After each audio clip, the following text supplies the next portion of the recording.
Leitura diária da Bíblia. Hoje, dia 2 de dezembro de 2024, iremos ler dos capítulos 11 ao 16 da primeira carta de Paulo aos Coríntios. Capítulo 11. Sejam meus imitadores, como também eu sou imitador de Cristo. As mulheres na igreja. Eu os elogio porque em tudo vocês se lembram de mim e retêm as tradições assim como eu as transmiti a vocês. Quero, porém, que saibam que Cristo é o cabeça de todo homem, e o homem é o cabeça da mulher, e Deus é o cabeça de Cristo. Todo homem que ora ou profetiza com a cabeça coberta desonra sua própria cabeça. Toda mulher, porém, que ora ou profetiza com a cabeça descoberta, desonra sua própria cabeça, porque é como se a tivesse rapada. Portanto, se a mulher não cobre a cabeça, nesse caso, que rape o cabelo. Mas se é vergonhoso para a mulher cortar rente ou rapar o cabelo, que ela cubra a cabeça.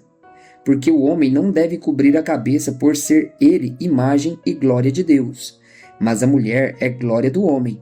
Porque o homem não foi feito da mulher, mas a mulher foi feita do homem. Porque também o homem não foi criado por causa da mulher, e sim a mulher por causa do homem. Portanto, por causa dos anjos, a mulher deve trazer um sinal de autoridade na cabeça. No Senhor, todavia, nem a mulher é independente do homem, nem um homem é independente da mulher.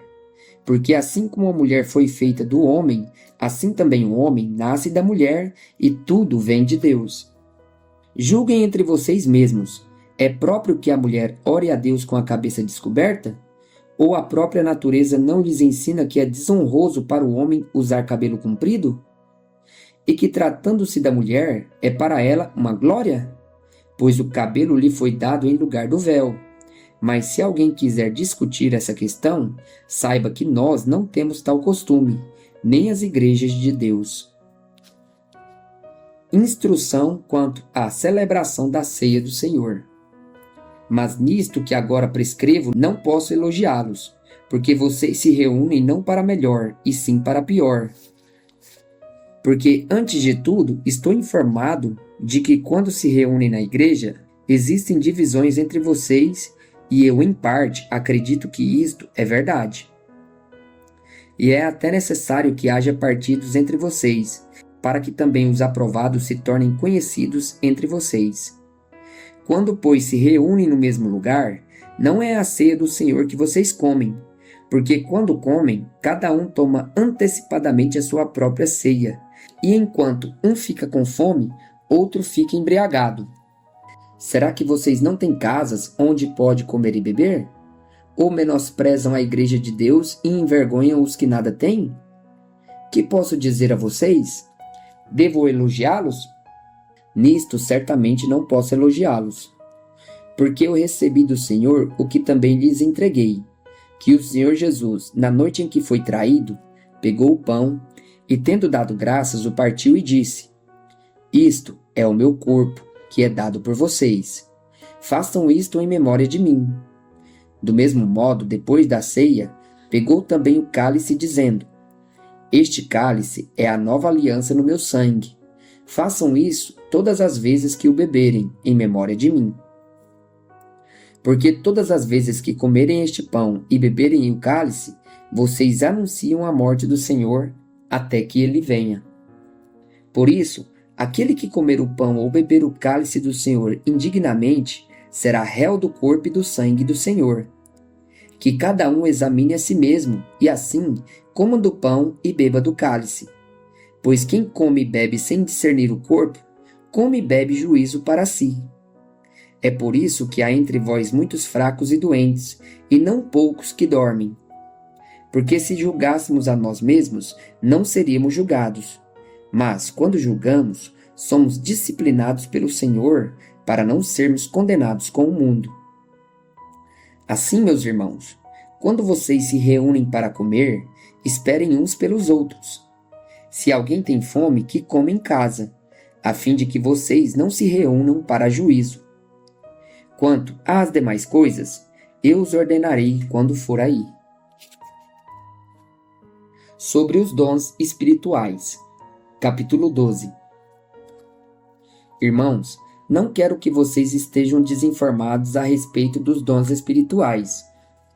Vocês sabem que, quando eram gentios, se deixavam conduzir aos ídolos mudos, conforme vocês eram guiados.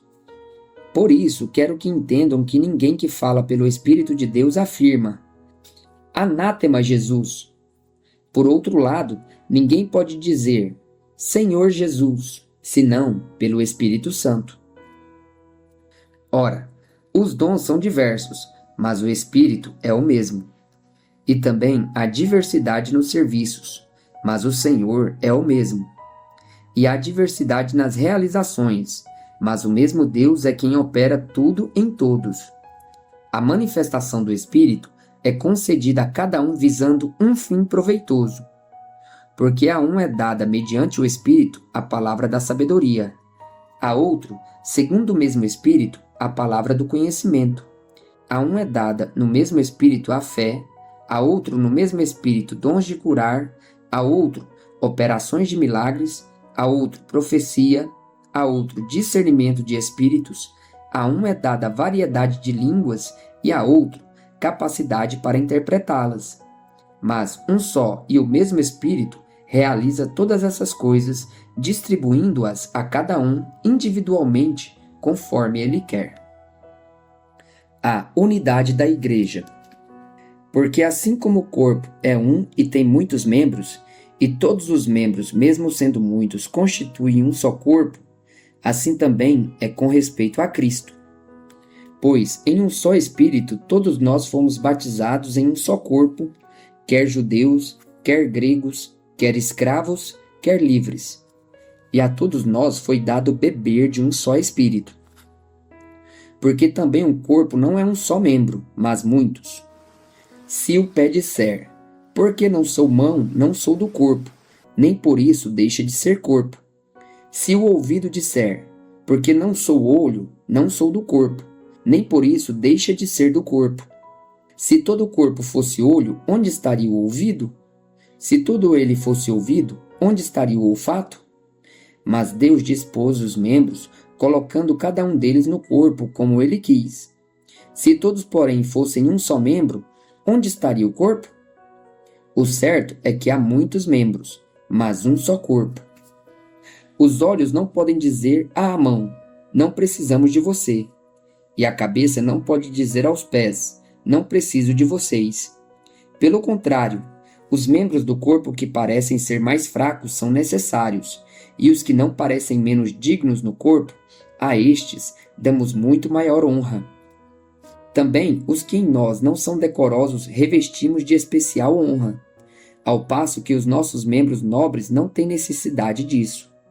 Contudo, Deus coordenou o corpo, concedendo muito mais honra àquilo que menos tinha, para que não haja divisão no corpo, mas para que os membros cooperem com igual cuidado em favor uns dos outros, de maneira que se um membro sofre, todos sofrem com ele, e se um deles é honrado, todos os outros se alegram com ele.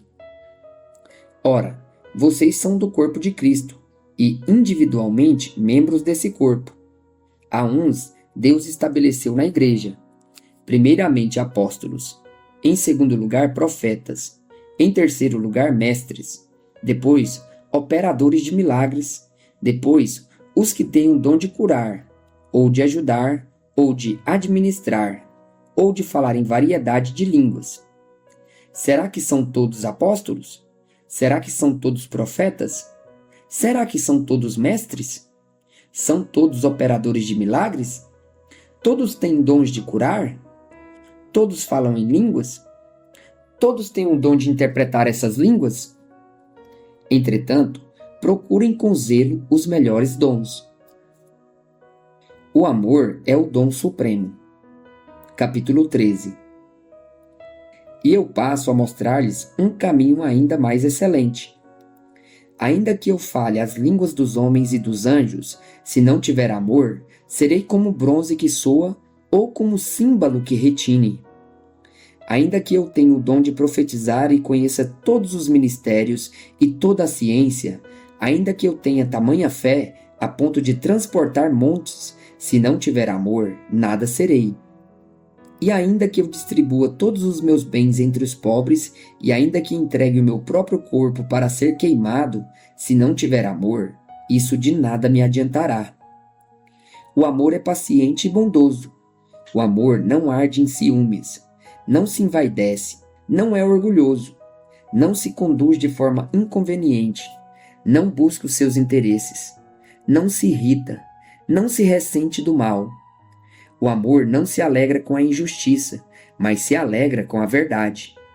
O amor tudo sofre, tudo crê, tudo espera, tudo suporta. O amor jamais acaba. Havendo profecias, desaparecerão. Havendo línguas, cessarão. Havendo ciência, passará. Pois o nosso conhecimento é incompleto, e a nossa profecia é incompleta. Mas quando vier o que é completo, então o que é incompleto será aniquilado. Quando eu era menino, falava como menino, sentia como menino, pensava como menino. Quando cheguei a ser homem, desisti das coisas próprias de menino, porque agora vemos como num espelho, de forma obscura, depois veremos face a face. Agora meu conhecimento é incompleto, depois conhecerei também como sou conhecido. Agora, pois, permaneçam a fé, a esperança e o amor, estes três, porém o maior deles é o amor. O dom de profecia é superior ao de línguas. Capítulo 14.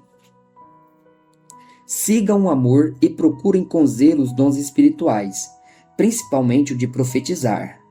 Pois quem fala em línguas não fala para as pessoas, mas fala para Deus. Ninguém o entende, pois, por meio do Espírito, fala mistérios. Mas o que profetiza, fala para as pessoas, edificando, exortando e consolando. O que fala em línguas, a si mesmo edifica, mas o que profetiza, edifica a igreja. Eu quero que vocês todos falem em línguas, mas muito mais que profetizem. Pois quem profetiza é superior ao que fala em línguas, a não ser que as interprete, para que a igreja receba edificação. E agora, meus irmãos, se eu for até aí falando em línguas, que proveito vocês terão se eu não falar por meio de revelação, de conhecimento, de profecia ou de doutrina? É assim com os instrumentos inanimados, como a flauta ou a harpa, quando emitem sons. Se não emitirem sons bem distintos, como se poderá reconhecer o que se toca na flauta ou na harpa? Pois também, se a trombeta der som incerto, quem se preparará para a batalha? Assim também vocês, se com a língua não disserem palavra compreensível, como se entenderá o que é dito? Porque vocês estarão como que falando ao vento. Há sem dúvida muitos tipos de vozes no mundo, e nenhuma delas é sem sentido. Mas, se eu não entender o significado da voz, serei estrangeiro para aquele que fala, e ele será estrangeiro para mim. Assim também vocês, visto que desejam dons espirituais, procurem progredir para a edificação da igreja. Por isso, quem fala em línguas, ore para que as possa interpretar. Porque se eu orar em línguas, o meu espírito de fato ora, mas a minha mente fica infrutífera. Que farei então? Vou orar com o espírito, mas também vou orar com a mente. Vou cantar com o espírito, mas também vou cantar com a mente. Se você louvar apenas em espírito, como o não instruído poderá dizer o amém depois da oração de agradecimento que você fez? Porque ele não entende o que você diz. A sua oração de agradecimento pode ser muito boa, mas o outro não é edificado. Dou graças a Deus porque falo em línguas mais do que todos vocês. Contudo, na igreja prefiro falar 5 palavras com o meu entendimento para instruir os outros do que falar 10.000 palavras em línguas. Irmãos, não sejam meninos no entendimento. Quanto à maldade, sim, sejam crianças, mas quanto ao entendimento, sejam pessoas maduras. Na lei está escrito: falarei a este povo por meio de homens de outras línguas e por meio de lábios de outros povos, e nem assim me ouvirão, diz o Senhor. Portanto, as línguas constituem um sinal não para os que creem, mas para os que não creem. E profecia, no entanto, não é para os que não creem, e sim para os que creem. Assim, se toda a igreja se reunir no mesmo lugar e todos se puserem a falar em línguas, no caso de entrarem pessoas não instruídas ou não crentes, será que não vão dizer que vocês estão loucos? Porém, se todos profetizarem e entrar ali um não crente ou não instruído, ele será convencido por todos e julgado por todos. Os segredos que ele tem no coração se tornarão manifestos, e assim, prostrando-se com o rosto em terra, adorará a Deus, testemunhando que Deus está de fato no meio de vocês. A necessidade de ordem no culto. Que fazer então, irmãos? Quando vocês se reúnem, um tem um salmo, outro tem um ensino, este traz uma revelação, aquele fala em línguas e ainda outro faz a interpretação. Que tudo seja feito para edificação. No caso de alguém falar em línguas, que não sejam mais do que 2, ou, quando muito, 3. E isto sucessivamente, e haja alguém que interprete. Mas não havendo quem interprete, fique calado na igreja, falando consigo mesmo e com Deus. Tratando-se de profetas, falem apenas 2 ou 3, e os outros julguem. Se, porém, vier uma revelação a alguém que esteja sentado, cale-se o primeiro, porque todos poderão profetizar, um após outro, para que todos aprendam e sejam consolados. Os espíritos dos profetas estão sujeitos aos próprios profetas, porque Deus não é Deus de confusão, e sim de paz. Como em todas as igrejas dos santos, que as mulheres se conservem caladas nas igrejas, porque não lhes é permitido falar, mas estejam submissas, como também a lei o determina. Se, porém, querem aprender alguma coisa, perguntem em casa ao seu próprio marido, porque para a mulher é vergonhoso falar na igreja. Por acaso a palavra de Deus se originou no meio de vocês?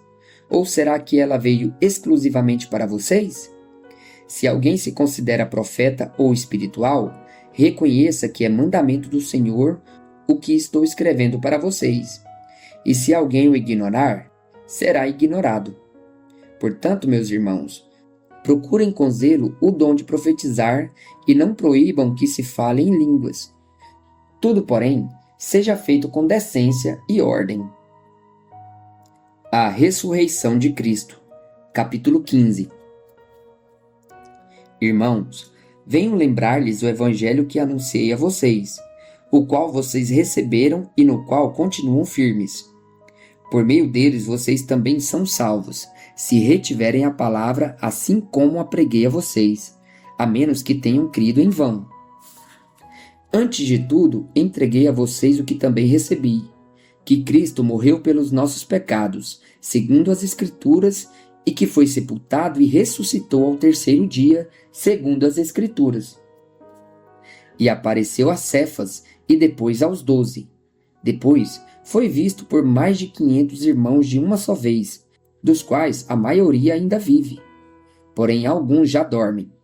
Depois foi visto por Tiago e mais tarde por todos os apóstolos. Por último, depois de todos, foi visto também por mim, como por um nascido fora de tempo, porque eu sou o menor dos apóstolos, e nem mesmo sou digno de ser chamado apóstolo, pois persegui a igreja de Deus. Mas pela graça de Deus sou o que sou, e a sua graça que me foi concedida não se tornou vã. Pelo contrário, trabalhei muito mais do que todos eles. Todavia não eu, mas a graça de Deus comigo. Portanto, seja eu ou sejam eles, assim pregamos e assim vocês creram. A nossa ressurreição. Ora, se o que se prega é que Cristo ressuscitou dentre os mortos, como alguns de vocês afirmam que não há ressurreição de mortos? E se não há ressurreição de mortos, então Cristo não ressuscitou. E se Cristo não ressuscitou, é vã a nossa pregação e é vã a fé que vocês têm. Além disso, somos tidos por falsas testemunhas de Deus, porque temos testemunhado contra Deus que ele ressuscitou a Cristo, ao qual ele não ressuscitou, se é certo que os mortos não ressuscitam. Porque se os mortos não ressuscitam, também Cristo não ressuscitou.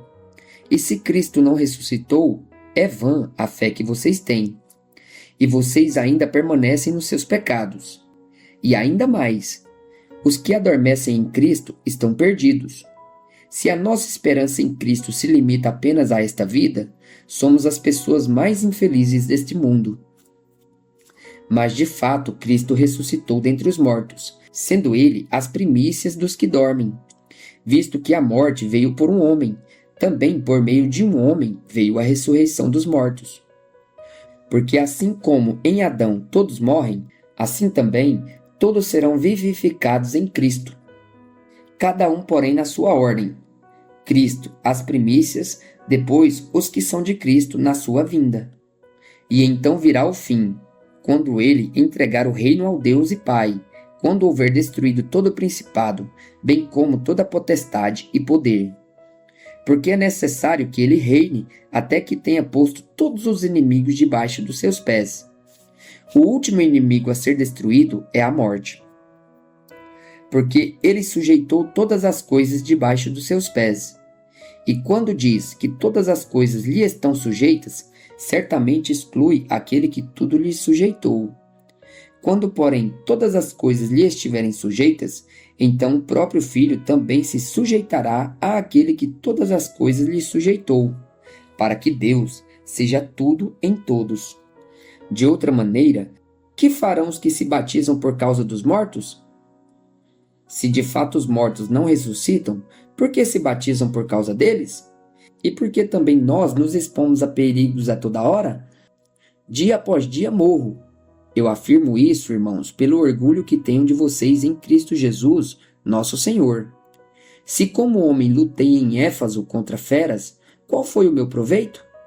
Se os mortos não ressuscitam, comamos e bebamos, porque amanhã morreremos. Não se enganem, as más companhias corrompem os bons costumes. Voltem à sobriedade, como convém, e não pequem, porque alguns ainda não têm conhecimento de Deus. Digo isto para a vergonha de vocês. A ressurreição do corpo. Mas alguém dirá: como é que os mortos ressuscitam? E com que corpo virão? Insensato! O que você semeia não nasce se primeiro não morrer. E quando semeia, você não semeia o corpo que há de ser, mas o simples grão, como de trigo ou de qualquer outra semente. Mas Deus lhe dá corpo como ele quer dar, e a cada uma das sementes dá o seu corpo apropriado. Nem toda carne é a mesma, porém, uma é a carne dos seres humanos, outra a dos animais, outra a das aves, e outra a dos peixes. Também há corpos celestiais e corpos terrestres. E sem dúvida, uma é a glória dos celestiais e outra a dos terrestres.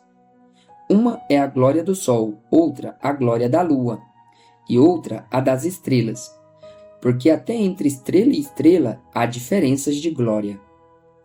Pois assim também é a ressurreição dos mortos. Semeia-se o corpo na corrupção, ressuscita na incorrupção. Semeia-se em desonra, ressuscita em glória. Semeia em fraqueza, ressuscita em poder. Semeia-se corpo natural, ressuscita corpo espiritual. Se há corpo natural, há também corpo espiritual. Pois assim está escrito: o primeiro homem, Adão, se tornou um ser vivente, mas o último Adão é espírito vivificante. O que vem primeiro não é o espiritual, e sim o natural. Depois vem o espiritual. O primeiro homem formado do pó da terra é terreno. O segundo homem é do céu. Como foi o homem terreno, assim também são os demais que são feitos do pó da terra, e como é o homem celestial, assim também são os celestiais. E assim como trouxemos a imagem do homem terreno, traremos também a imagem do homem celestial. Com isto, quero dizer, irmãos, que a carne e o sangue não podem herdar o reino de Deus, nem a corrupção herdar a incorrupção. Eis que vou lhes revelar um mistério.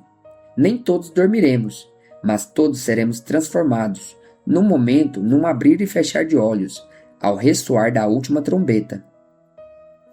A trombeta soará, os mortos ressuscitarão incorruptíveis e nós seremos transformados, porque é necessário que este corpo corruptível se revista da incorruptibilidade e que o corpo mortal se revista da imortalidade. E quando este corpo corruptível se revestir de incorruptibilidade e o que é mortal se revestir de imortalidade, então se cumprirá a palavra que está escrita: tragada foi a morte pela vitória. Onde está, ó morte, a sua vitória? Onde está, ó morte, o seu aguilhão? O aguilhão da morte é o pecado, e a força do pecado é a lei. Graças a Deus que nos dá a vitória por meio de nosso Senhor Jesus Cristo. Portanto, meus amados irmãos, sejam firmes, inabaláveis e sempre abundantes na obra do Senhor, sabendo que no Senhor o trabalho de vocês não é vão. A oferta para os cristãos da Judéia, capítulo 16. Quanto à coleta para os santos, façam também vocês como ordenei às igrejas da Galácia. No primeiro dia da semana, cada um de vocês separe uma quantia, conforme a sua prosperidade, e vá juntando, para que não seja necessário fazer coletas quando eu for. E quando eu tiver chegado, enviarei com cartas aqueles que vocês aprovarem, para que levem a oferta de vocês a Jerusalém. Se for conveniente que eu também vá, eles irão comigo. Os planos de Paulo. Irei visitar vocês por ocasião da minha passagem pela Macedônia, porque devo passar pela Macedônia. E bem pode ser que eu me demore ou mesmo passe o inverno com vocês, para que vocês me encaminhem nas viagens que eu tenha de fazer. Porque não quero agora ver vocês apenas de passagem, pois espero permanecer algum tempo com vocês, se o Senhor o permitir. Mas ficarei em Éfeso até o Pentecostes, porque uma porta grande e oportuna para o trabalho se abriu para mim, e há muitos adversários. E se Timóteo for, façam tudo para que não tenha nada a temer enquanto estiver entre vocês, porque trabalha na obra do Senhor, como também eu. Portanto, que ninguém o despreze. Ajudem-no a continuar a viagem em paz, para que venha até aqui, visto que o espero com os irmãos. Quanto ao irmão Apolo, muito lhe tenho recomendado que fosse visitar vocês em companhia dos irmãos, mas ele não quis de jeito nenhum ir agora. Irá, porém, quando tiver oportunidade. Conselhos finais. Fiquem alertas, permaneçam firmes na fé, mostrem coragem, sejam fortes, façam todas as coisas com amor. E agora, irmãos, eu peço a vocês o seguinte: os membros da casa de Estéfanas são as primícias da Acaia, e eles se consagraram ao serviço dos santos. Portanto, sujeitem-se a pessoas como eles, bem como a todo aquele que é coordenador e obreiro. Alegro-me com a vinda de Estéfanas, de Fortunato e de Acaico, porque eles supriram o que faltava da parte de vocês, porque trouxeram refrigério ao meu espírito e ao de vocês também. Deem o devido reconhecimento a homens como esses. Saudações. As igrejas da província da Ásia mandam saudações. Também Áquila e Priscila mandam cordiais saudações no Senhor, juntamente com a igreja que se reúne na casa deles. Todos os irmãos mandam saudações. Saúdem uns aos outros com um beijo santo. Eu, Paulo, escrevo a saudação de próprio punho. Se alguém não ama o Senhor, seja anátema, maranata. Bênção. A graça do Senhor Jesus esteja com vocês. O meu amor esteja com todos vocês em Cristo Jesus.